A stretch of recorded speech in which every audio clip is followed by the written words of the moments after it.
안녕하십니까. 현윤박사 서지환입니다. 오늘 여러분과 함께 알아볼 경기는 광명 8경주와 10경주입니다. 먼저 광명 8경주 시작해 보겠습니다. 먼저 출전한 선수 살펴보면 1번 김민배가 종합득점 선두로 나섰고 차순위 득점자죠. 2번 강진원. 힘을 쓸 수 있는 선수들이 대거 출전했습니다. 3번 권정국, 4번 임용환, 5번 고종인, 6번 김주석이 힘을 쓸 수 있겠고 마크레파리아 7번 김기범까지 출전했습니다. 그럼 초주를 예상해보면 득점 1, 2위로 나서는 1번 김민배와 2번 강진원이 그래도 가장 주목할 만한 선수로 꼽을 수 있겠습니다. 두 선수 종합득점 1, 2위이기도 하고 또 같은 비파파 선수들이기도 합니다. 비파파 선수 1, 2, 5번이 뒤쪽에 위치할 수 있겠고 파파로 구분할 수 있는 7번, 6번, 3번, 4번 힘을 쓸 수 있는 6번 김주석, 3번 권정국, 4번 임영환까지 앞쪽에서 플레이를 펼칠 수 있겠습니다. 먼저 1번과 2번이 지난 19년에 두 차례 동반 입상을 기록하기도 했죠. 한 번은 김민배가 반주 젖히기로 힘을 쓸 때 2번 강진원이 취입 성공하며 1, 2착 나눠 가졌고 두 번째 만남에서는 4번 임용환의 선행을 1번 김민배가 활용해 짧게 승부하며 취입 1착, 강진원이 2착, 힘쓴 임용환이 3착을 기록하기도 했습니다. 오늘 또 1번이 앞에서 힘을 쓸 수 있는 선수들이 많기 때문에 타협하고 순리대로 풀어나간다면 활용할 수도 있죠. 활용할 수도 있지만 그래도 아직까지는 대립 구도가 남아있고 또 김민배가 믿을 만한 선수를 뒤에 붙이고 직접 힘을 쓰는 경우도 종종 있었죠. 자주 있었습니다. 그래서 힘을 쓸 수 있는 선수가 3명 앞에 있다는 거 다소 부담스럽기도 하지만 위소의 선수들이 아주 강력하다라고 볼 수는 없죠. 1번이 충분히 넘어갈 수 있는 실력을 갖췄다 판단이 되기 때문에 앞 세 선수가 초반 주도권을 장악하더라도 김민배가 반주에서 젖히기 승부를 하면서 결승선은 1번과 2번이 나란히 들어오는 결과를 예상해 볼 수 있겠습니다. 물론 무리하게 초반부터 힘을 쓸 때는 또 앞 선수들을 넘어가는 과정에서 또 힘이 많이 소비됐을 때는 2번 강진원이 1번을 잡을 수도 있죠. 물론 쌍승 뒤집힐 가능성도 염두에 둬야겠지만 그래도 나눠보겠다. 그래도 쌍승 선택을 해야 되기 때문에 복승은 아마 배당이 낮겠죠. 1, 2 그래도 확률상 1, 2를 한번 노려보겠다. 하지만 뒤집힐 가능성도 강진원의 취입이 날카롭죠. 1번 김민배가 힘을 많이 썼을 때는 충분히 뒤집힐 수도 있다. 이 점은 염두에 둬야겠고 배당을 생각해 봤을 때는 앞서 말씀드린 대로 1번이 앞 선수들을 넘어갈 때 고전하는 그림이죠.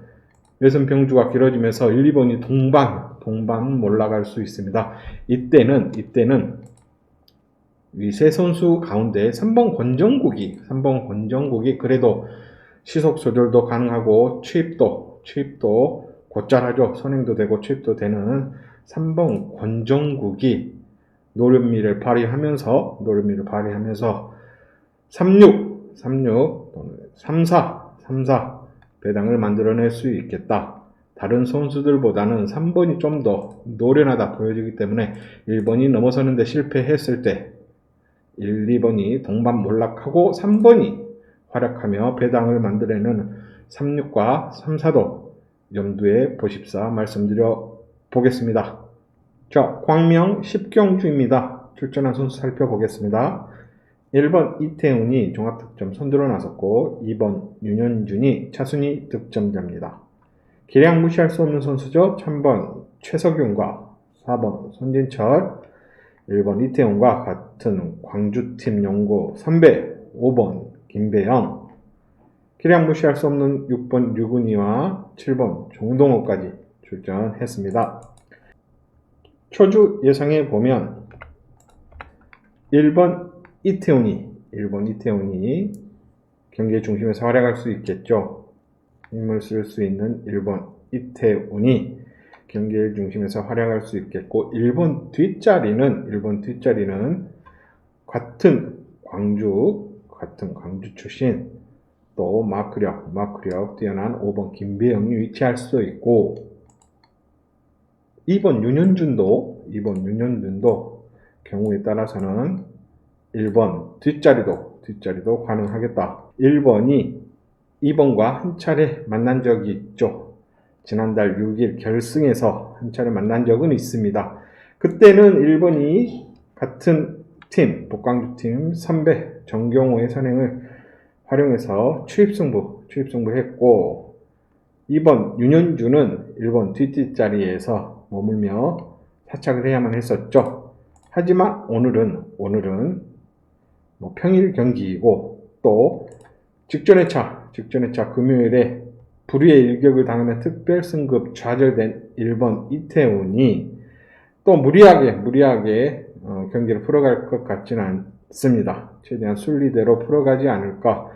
굳이 현 상황에서 이렇게 윤현준을 크게 넘어서면서 풀어가지 않을 수 있다. 그렇게 생각되기 때문에 저는 2번이 앞쪽에서 같은 의정부중 출신 선배죠. 3번 최석윤의 초반 탄력을 활용해서 힘을 쓸 수 있는 그림 나올 수 있다. 3번 최석윤은 끌어내기도 가능한 선수이기 때문에 2번에게 초반 탄력 붙여준 후 1번을 받아가기를 시도할 수 있겠고 이때 5번 김배영이 1번 뒤를 따라 들어오는 그림이 나올 수 있겠습니다. 이때는 1번이 무난하게 추입 1승 챙길 수 있다 보여지는 가운데 2번이 버티느냐 5번이 따라 들어오느냐의 그림인데 확률은 비슷하지만 그래도 나눠 본다면 저는 1, 2 윤현준 버티는 1, 2를 1순위로 노려봅니다. 배당은 1호가 더 팔릴 수도 있다 보여지지만 저는 윤현준이 최석윤의 초반 탄력 활용해서 힘을 썼을 때 물론 파워파 출신 선수로서 몸 상태가 예전 100% 상태다 볼 수는 없지만 그래도 이 상황에서 버틸 만한 기량은 된다라고 보여주고 김배영 또한 마찬가지죠. 김배영이 마크력 하면은 둘째가라면 서러운 선수지만 최근 흐름이 그렇게 좋다라고 보여주지는 않습니다. 따라서 5번 김배영이 고전할 수 있기 때문에 저는 쌍승 1, 2를 노려보겠고 3복승은 어떻게 보면은 125가 기본이겠죠. 125가 기본일 수 있지만 3번 최석윤이 내선에서 끌어내며 1번 뒷자리를 들이대고 5번이 외선 병주 고전하는 1, 2, 3은 저는 1순위로 노립니다. 1, 2, 5 기본이겠지만 저는 1, 2, 3을 1순위로 노려보는 그림 그려보겠습니다. 자, 마지막 서재환의 픽이죠. 서재환의 픽. 먼저 직전에 말씀드렸던 2주 전에 말씀드렸던 선수들 가볍게 복귀해 보도록 하겠습니다. 먼저 선발급의 조창인 선수는 3착, 2착, 3착 기록하면서 선전을 해줬습니다. 인기 순위는 낮았지만 그래도 3착권 내에 꾸준히 들어오면서 제 몫을 충분히 했고 강동규 선수는 금요일에 활약했죠. 반주저축으로 우승하면서 김학철과 42.8배의 배당을 만들어내기도 했습니다. 특성급의 유다운 선수는 금요일과 토요일 고전했지만 일요일 인기순위 7위로 나서서 3착 성공하며 3착을 노려보자 말씀드렸던 유다운 선수 제목하며 일요일 활약을 해 주었습니다. 금주 말씀드릴 선수는 선발급의 조동우, 우수급의 배수철, 특성급의 왕지현 선수입니다. 이 세 선수들 역시 마찬가지 지정훈련에서 꼼꼼히 살펴본 바 힘을 쓰는 모습도 좋았고 성실하게 훈련하는 모습도 좋아 보였기 때문에 과감하게 추천드려보겠습니다. 눈여겨보셨다가 컨디션 괜찮아 보인다라면 금요일, 토요일, 일요일 한번 노려보십사 말씀드려 보겠습니다. 이상 함께 알아본 광명 8경주 10경주였습니다. 감사합니다.